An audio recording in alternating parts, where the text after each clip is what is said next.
investors are just now coming out of their state of shock over the recent jump in interest rates, right? So let's take a look at how the new reality affects multifamily investments.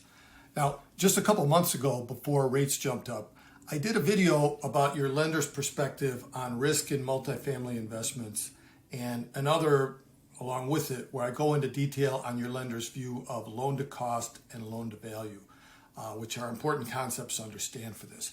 Now, there are links for the videos below, but the bottom line is that the best way for investors to control risk is through using less leverage, which means a lower loan to cost or loan to value. So now that rates have gone up considerably, we see this playing out in the market in two ways. So first, the good news, for landlords at least, not for tenants, is that rents are at all-time highs and all indications are that they're going to continue to rise.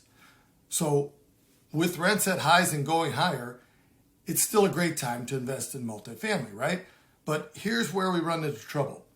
With higher rates, debt service, your mortgage payments, right, are going to be higher. And this is going to reduce or even wipe out your cash flow from the property. So given a fixed amount of rental income and expenses, the only variable that can reduce mortgage payments is a lower loan amount, right? There are two ways to achieve this. One would be a lower purchase price, and the other is a lower loan to cost or loan to value, which means that the investor is going to need to put more equity into the deal. And demand now for multifamily properties has been very strong, which has kept prices high and pushed cap rates to historically low levels. So we're now starting to see some pressure on this in certain markets, but overall, sale prices have still remained strong because the outlook for rental properties is just very strong. So in order to make cash flow numbers work and to make the risk profile work for lenders, what they're beginning to do is offer smaller loans, so lower loan to cost, loan to value. Some lenders, say for example, who were lending 75% loan to value at before, they might only be lending 65% now, which means that investors need to put up more equity and use a bit less leverage.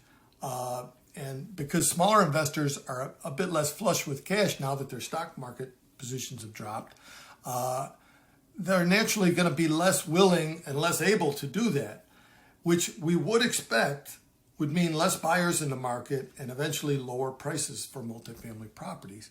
But again, with rents still pushing higher, demand is still very strong. So a drop in prices like that may likely never materialize. So the bottom line is that if you're in a position to invest, it's a great time to do it. Using a little less leverage, it may lower your returns slightly, but returns are still going to be very attractive and you're going to have less risk in your deals. So that's a good way to go.